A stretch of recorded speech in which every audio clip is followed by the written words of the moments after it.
ये इस उम्र के बच्चे थे जो अपने से 5वें घर तक आ जाएं तो कहते हैं, आज मैं वो दूसरे मोहल्ले में गया था।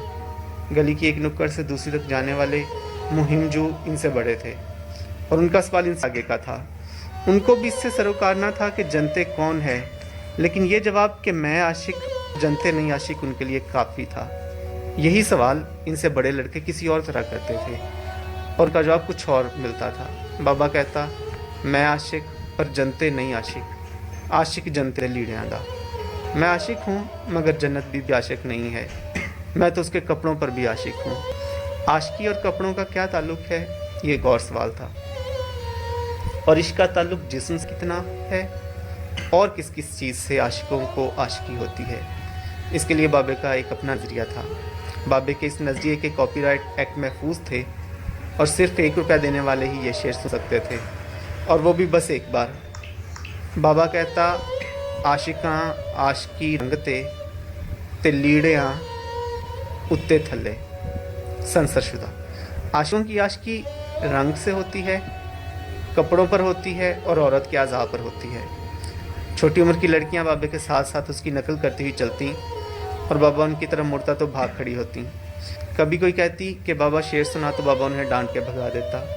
डांट क्या थी, महज गुस्से से कहता, चलो दौड़ो, और मासूम बच्चियां डर के भाग जाती। बलूगत में कदम रखने वाले और जिस्म की नई नई ज़रूरतों से आगाह होने वाले लड़के बाबे से कहते, बाबा शेर सुना। शेर तो और लोग भी सुनाते, और लोग भी कहते थे और सुनाते थे।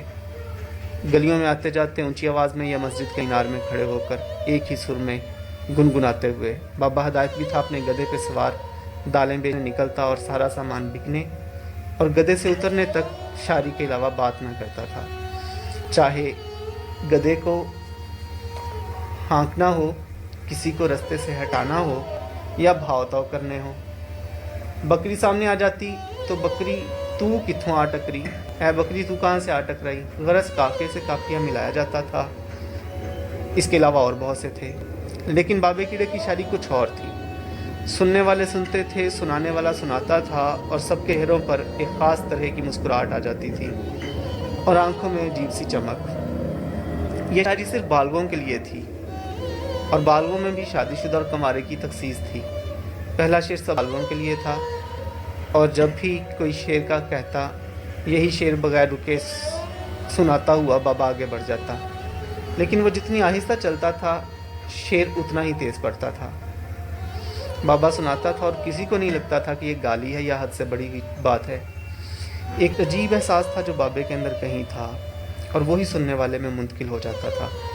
किसी के भी इश्क में पागल ना होने का जज्बा, यकतरफा मोहब्बत और इश्क ला हासिल से किनारा कशी का आज़म। लड़के कहते, बाबा शेर सुना। बाबे के नंगे पांव एक लम्हे के लिए जैसे एक ताल रखते, अंदर को धुंसी हुई आंखें कुछ और गहराई में दिखती और उनमें 2 तारे से चमकते।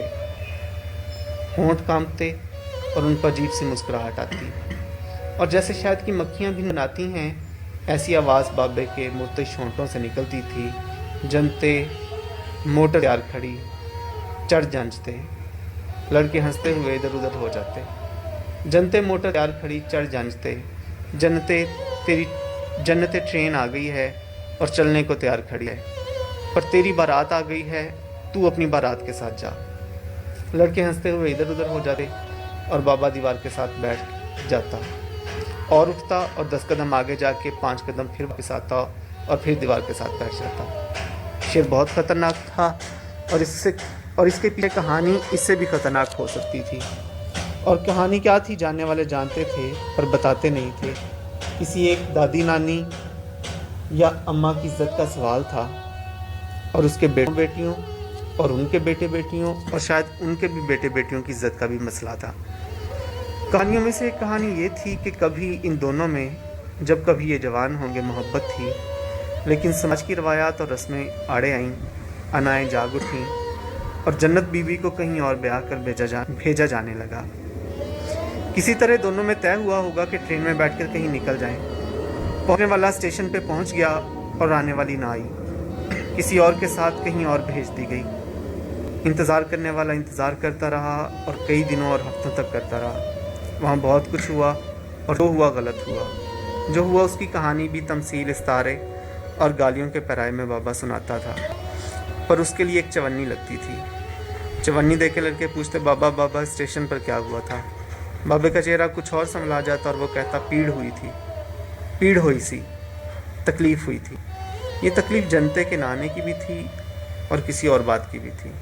और वो बात क्या थी जिसने जब बीबी के नाने पर कई दिनों के भूखे प्यास से इंतज़ार करते हुए इस शख्स को जुनून, दीवानगी और पालपन से भी आगे ला के मजबूर कर दिया था। और वो अपनी इसी तकलीफ़ में जज्ब हो के एक जिंदा लाश की तरह बस्ती में रेंगता फिरता था, मगरिब से मशरिक और फिर मशरिक से जाने का मगरिब में।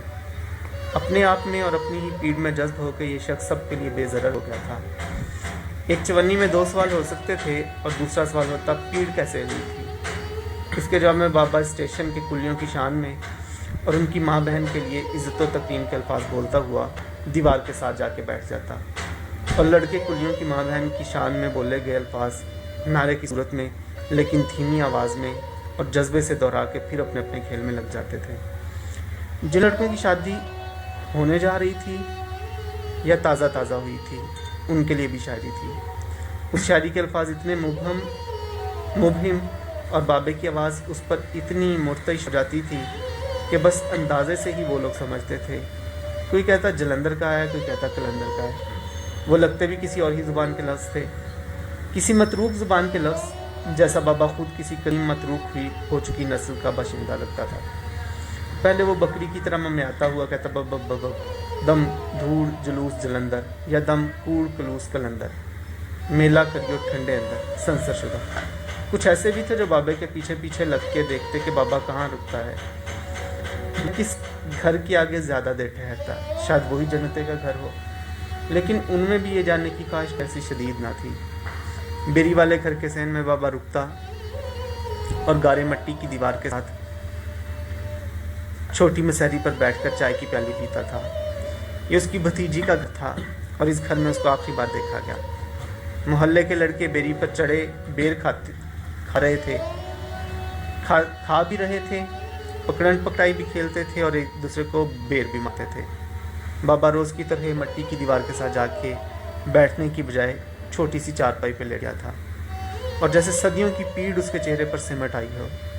कुछ ही देर में इस कुशादा सहन के अंदर मोहल्ले भर की माएँ, दादियाँ, नानियाँ और बच्चियाँ इकट्ठी हो चुकी थीं। छोटी लड़कियाँ सरहाने की तरफ खड़ी यासीन पढ़ रही थीं और बूढ़ियाँ होंठों ही होंठों में बुड़बुड़ा रही थीं, शायद कुछ पढ़ रही हों। और दरमियानी उम्र की औरतें एक दूसरे के कान में जाने क्या कह कह के बुरे बुरे मुंह बना रही थी। बाबे को रोज़ाना चाय बना के देने वाली आज उसके मुंह में चम्मच के साथ पानी डाल रही थी। मोहल्ले का कंपाउंडर डॉक्टर आके देख चुका था। मोहल्ले के कंपाउंडर डॉक्टर को लेने कुछ लोग गए थे और उसने आकर 2-3 इंजेक्शन लगाए, कुछ रुपए लिए और मायूसी से सर हिलाता हुआ फिर आने का कह कर ला गया। बाबे को जब होश आया तो सूरज मगरब की समत छुपने के लिए अपनी किरणें समेट कर अपने ही लहू में नहाया हुआ खड़ा था। कुशादा से इनकी मगरबी दीवार पर छानता हुआ सूरज बाबे को देख रहा था। बाबे का मुंह भी मगरिब की समत था, सूरज और किबले की समत। सारी उम्र कांटों पर नंगे पांव चलने वाला, सर्दी गर्मी में एक ही चादर को लिबास पहने हुए किसी खास लम्हे की पीड़ का जिक्र करने वाला शख्स इंतहाई अजियत में था।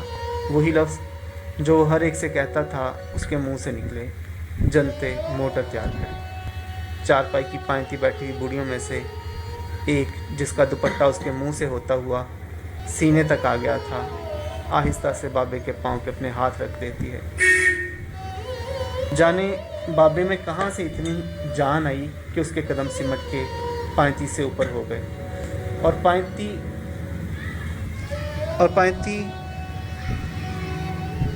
पर झुर्रियों भरे सफ़ेद हाथ कपकपाते हुए खाली रह गए। सारी ज़िंदगी खुद को मंजी की दौन चारपाई की पांति कहने वाले की पांति आज कोई आया हुआ था, शायद जिसके इंतज़ार में बाबे ने सारी ज़िंदगी की सब ट्रेनें गुजार दी थी। और अब आई थी तो बाबा कह रहा था कि जनते मोटर तैयार खड़ी। चादर के अंदर से कलमा शिफ पढ़ने की आवाज़ आई। भतीजी ने चम्मच का पानी मुंह में डाल के कहा, चाचा कलमा पढ़, ला इलाहा इल्लल्लाह। सूरज की तरफ देखते हुए बाबे की आंखों में सितारे बुझ रहे थे। बाबे के होंठ कपकपाए, सारे में खामोशी छा गई थी और बाबे के पांव थामने वाली चादर के अंदर से सिसकियों और कलमे के बोल उभर रहे थे। फिर शहद की मक्खियों जैसी भिनभिनाहट हुई। मैं आशिक पर जनते नहीं आशिक। चीखें बुलंद हुईं। सूरज गुरूब हो गया, तारे भी टिमटिमा के बुझ गए और मजजूब पर बाहर चला गया।